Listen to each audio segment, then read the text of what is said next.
Bien-aimé, asseyez-toi, asseyez-vous confortablement dans vos fauteuils, dans vos chaises. À date étude est là, c'est un nouveau lundi. Eh ben c'est normal, nous sommes prêts pour un nouvel épisode. Allez, c'est parti.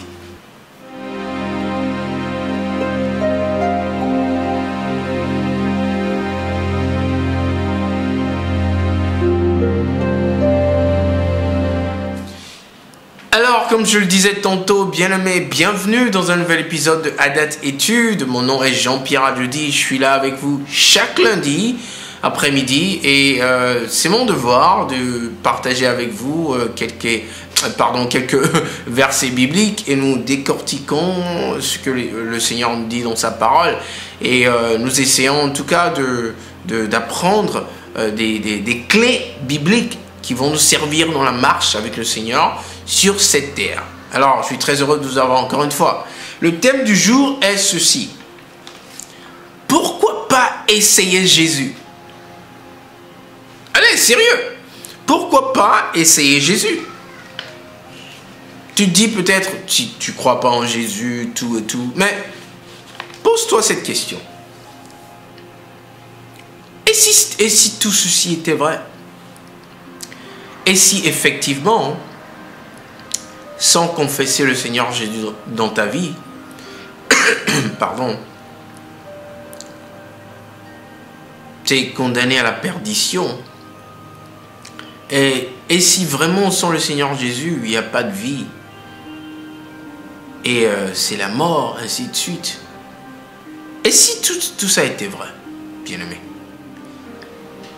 Si tout ça était vrai, ce sera un gros gâchis de passer toute ta vie à ignorer cette vérité absolue, rien que pour s'apercevoir quand il est trop tard que c'était vrai. Pourquoi pas l'essayer? Comme ça, si c'est vraiment le cas, si c'est vraiment la réalité, ben, c'est du gagnant-gagnant. On aura gagné. On aura... en tout cas, on aura garanti le salut en donnant notre vie au Seigneur. On se sera garanti une place au ciel. Parce que vous voyez, cette vie, il n'y a pas de deuxième chance. Hein. Quand on meurt, c'est fini. Le truc, c'est de pouvoir faire la bonne décision et de ne pas rater. Parce qu'une fois que tu rates, il n'y a pas machine arrière. Non. Donc, pourquoi pas essayer Jésus, bien-aimé? Nous allons lire le livre de Jean. Un verset tellement populaire, j'aimerais dire que le plus populaire des versets bibliques dans le monde. Jean, chapitre 3, les versets 16 à 21. Jean 3, 16 à 21. Si vous y êtes, bien aimé, peut-être vous connaissez ça par cœur, mais on va lire jusqu'au verset 21. Nous lisons ensemble la parole de l'Éternel. Car Dieu a tant aimé le monde qu'il a donné son Fils unique, afin que quiconque croit en lui ne périsse point, mais qu'il ait la vie éternelle. Dieu, en effet, n'a pas envoyé son Fils dans le monde pour qu'il juge le monde, mais pour que le monde soit sauvé par lui. Celui qui croit en lui n'est point jugé, mais celui qui ne croit pas est déjà jugé, parce qu'il n'a pas cru au nom du Fils unique de Dieu. Verset 19. Et ce jugement, c'est que la lumière étant venue dans le monde, les hommes ont préféré les ténèbres à la lumière, parce que leurs œuvres étaient mauvaises. Car quiconque fait le mal haït la lumière et ne vient point à la lumière, de peur que ses œuvres ne soient dévoilées. Verset 21. Mais celui qui agit selon la vérité vient à la lumière afin que ses œuvres soient manifestées parce qu'elles sont faites en Dieu. Waouh! Celui qui n'a pas cru en Jésus est déjà jugé. C'est effrayant, ça. Ça coûterait quoi d'essayer, bien-aimé? Rien. Posez-vous cette question. Et si c'était vrai, tout ce qu'on lisait? Parce que je suis là pour vous dire, c'est vrai. 1 Thessaloniciens, bien-aimé. Alors, 1 Thessaloniciens, bien-aimé, chapitre 4, les versets 16 à 17. 1 Thessaloniciens 4, versets 16 à 17. Nous lisons la parole de l'Éternel. Alors, car le Seigneur lui-même a un signal donné. À la voix d'un archange et au son de la trompette de Dieu, descendra du ciel et les morts en Christ ressusciteront premièrement.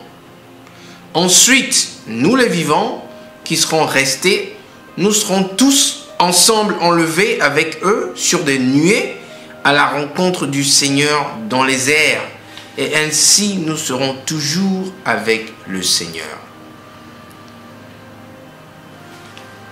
Bien-aimé, n'est-ce pas important de s'assurer de ne pas rater cet événement que je viens de lire? Ça, c'est l'enlèvement, en fait. Et si c'était vrai? Ça serait un suicide de rater cet événement glorieux. Bien-aimé, tout ceci est vrai. Pourquoi pas essayer Jésus, bien-aimé? Tu n'as rien à perdre. Essaye-le et tu verras de toi-même. Amen. Tu verras de toi-même. Et tu l'essayes et que tout ce que nous disons n'est pas vrai, ok? Tu auras raison. Mais si tu l'essayes, que tout ceci est vrai, tu verras que tu auras pris une décision monumentale, bien-aimé. Finissons l'enseignement d'aujourd'hui avec le livre d'Apocalypse, bien-aimé. Apocalypse, chapitre 21, un livre que j'adore personnellement, hein. Les versets 1 à 4. Apocalypse, chapitre 21, les versets 1 à 4. Alors, nous lisons la parole de l'Éternel, bien-aimé, c'est parti.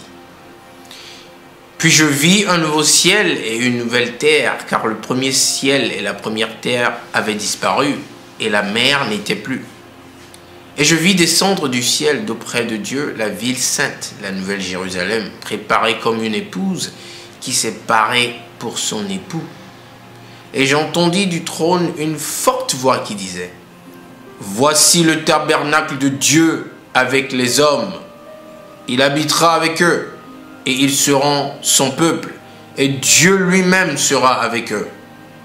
Il essuiera toute larme de leurs yeux, et la mort ne sera plus, et il n'y aura plus ni deuil, ni cri, ni douleur, car les premières choses ont disparu. » Bien-aimés, waouh,